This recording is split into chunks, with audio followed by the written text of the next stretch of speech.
Hello besties, నేను మీ సీతాఫల్ మండి పిల్ల స్వర్ణ. ఎలా ఉన్నారండి? బాగున్నారా అందరూ? ఇప్పుడైతే గట్టుపల్లి శ్రీ వీరాంజనేయ స్వామి టెంపుల్ చరిత్ర గురించి ప్రభాకర్ శర్మ గారి మాటల్లోనే తెలుసుకుందామండి. ఆయన గుడి గురించి చాలా వివరంగా చెప్పారనమాట వాళ్ళ డాక్యుమెంటరీలో. ఇప్పుడు గుడి చరిత్ర గురించి మీరు కూడా తెలుసుకోండి. ఒకసారి తన మాటల్లో తను ఏం చెప్తున్నారో ఒకసారి విందాము. గుడి చాలా మహిమగల వీరాంజనేయ స్వామి టెంపుల్ అండి. స్వయంభుగా వెలిసింది 500 సంవత్సరాల క్రితం. ఇప్పుడు ఆయన మాటల్లోనే మనం గుడి చరిత్ర గురించి తెలుసుకుందాం. చాలా పురాతనమైన టెంపుల్, వారి మాటల్లో మనం ఇప్పుడు తెలుసుకోబోతున్నాం. Thanks for watching.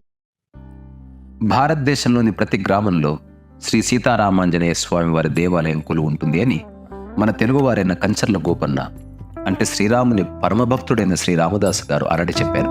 అలా ప్రతి గ్రామంలో శ్రీ సీతారామాంజనేయ స్వామి దేవాలయం కొలువు ఉంచారు ప్రజలు.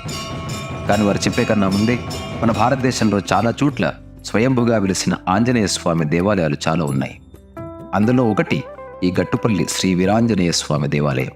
సర్వశక్తి సంపన్నుడైన హనుమంతుడు స్వయంభుగా వెలిసిన దేవాలయం హైదరాబాద్ సమీపంలో కొలువు తీరింది. ఈ యొక్క దేవాలయం దాదాపు 400 సంవత్సరాల క్రితం ప్రతిష్ఠించబడింది. దాదాపు 400 సంవత్సరాల క్రితం అడవిగా ఉన్న ఈ ప్రాంతంలో కొందరు నివసించేవారు.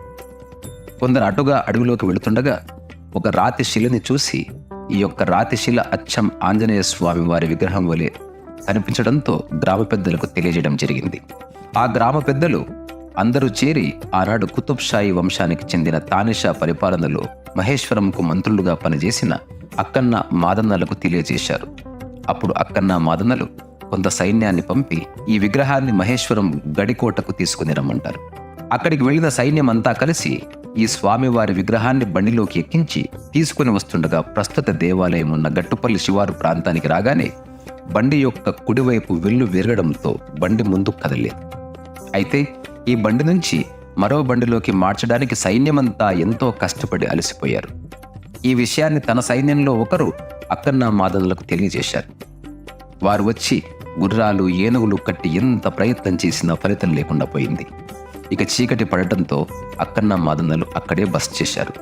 వారు నిద్రలో జారుకోగానే స్వామివారు వారి కల్లో కనిపించి, నేను ఈ ప్రాంతంలోనే కొలువుండి భక్తుల కోరికలు నెరవేరుస్తానని చెప్పారు. అప్పుడు అక్కన్న మాదన్నలు హుటాహుటిన నిద్రలేచి గోల్కొండ నవాబు దగ్గరికి వెళ్ళి ఈ విషయం చెప్పడం జరిగింది. అప్పుడు నాటి నవాబుల సహకారంతో అక్కన్న మాదన్నల చేతుల మీదుగా ఈ స్వామివారిని రేగి చెట్టు కింద ప్రతిష్ఠించారు.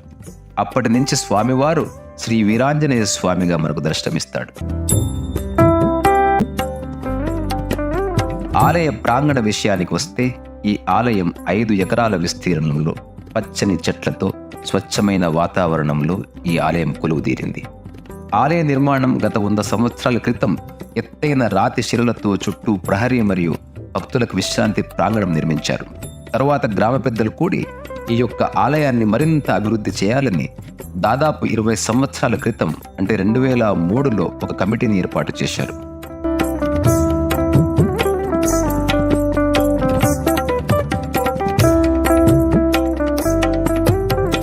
అప్పుడు దాతల సహాయంతో గ్రామ పెద్దలంతా కలిసి శ్రీ వీరాంజనేయ స్వామి వారి గర్భగుడి నిర్మించారు. 2 సంవత్సరాల తర్వాత రామాలయం నిర్మించారు మరియు ఇక్కడే శివాలయం కూడా నిర్మించారు. బుద్ధిర్బలం యశోర్ధైర్యం నిర్భయత్వం మరోగతః అజాఢ్యం వాక్పటత్వం చ హనుమస్మరణాత్ భవేత్. అంటే ఎలాంటి కష్ట సమయాల్లో భూత ప్రేత పిశాచాది సకల పీడలున్న ఆంజనేయ స్వామిని మనసులో స్మరించుకుంటే చాలు, నిర్భయత్వం మరోగతః, భయం అనేది లేకుండా స్వామివారి ఎటువంటి భూత ప్రేత పిశాచాదులను కూడా స్వామివారిని తరిమి కొట్టే ఆయన నామస్మరణనే ఈ యొక్క శక్తి ఉన్నదని సాక్షాత్ శ్రీ మధ్వాచార్యులు ఈ యొక్క విషయాన్ని జనాలకు అర్థమయ్యేటట్టు శాస్త్రోక్తంగా, అంటే ఈ యొక్క శాస్త్రపరంగా నిర్ధారించి చెప్పడమైంది. అప్పటి నుంచి హనుమాన్ జయంతి నాడు చేసే లక్ష నాగవల్లి పూజా వేడుకలు మరియు మహాశివరాత్రి నాడు 3 రోజుల పాటు ఘనంగా జరిగే శివరాత్రి బ్రహ్మోత్సవాలు, శ్రీరామనవమి నాడు కళ్యాణ మహోత్సవం ఘనంగా జరుగుతుంది.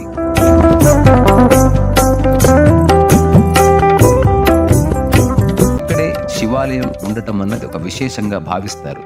ఎందుకంటే హనుమంతుడు శివుడు ఒకే దేవాలయ గుడి ప్రాంగణంలో కొలువు ఉండటం విశేషం.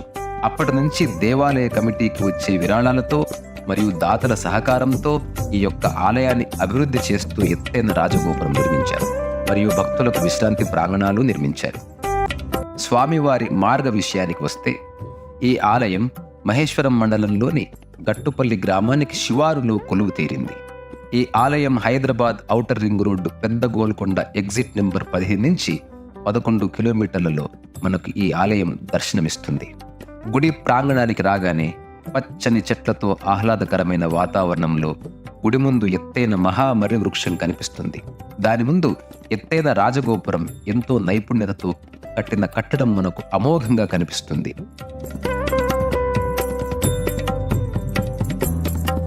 లోనికి రాగానే మహారావి చెట్టు దాటుకొని ముందుకు వస్తే మనం ముందుగా సాక్షి గణపతి స్వామి వారిని దర్శించుకుని స్వామివారి పురాతన రాతి ముఖద్వార గడపలోకి ప్రవేశించగానే స్వామివారు సింధూర వర్ణంలో వెండి కిరీటం, శంకు చక్రాలు, గదతో మనకు దర్శనమిస్తాడు.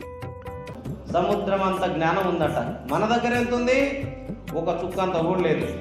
స్వామివారికి ప్రతిరోజు 5 గంటలకు అభిషేకం మరియు సింధూర అలంకరణ అమోఘంగా జరుగుతుంది. ఈ ఆలయంలో సీతారామ విశ్వేశ్వరుడి ఆలయాలు ఉన్నాయి.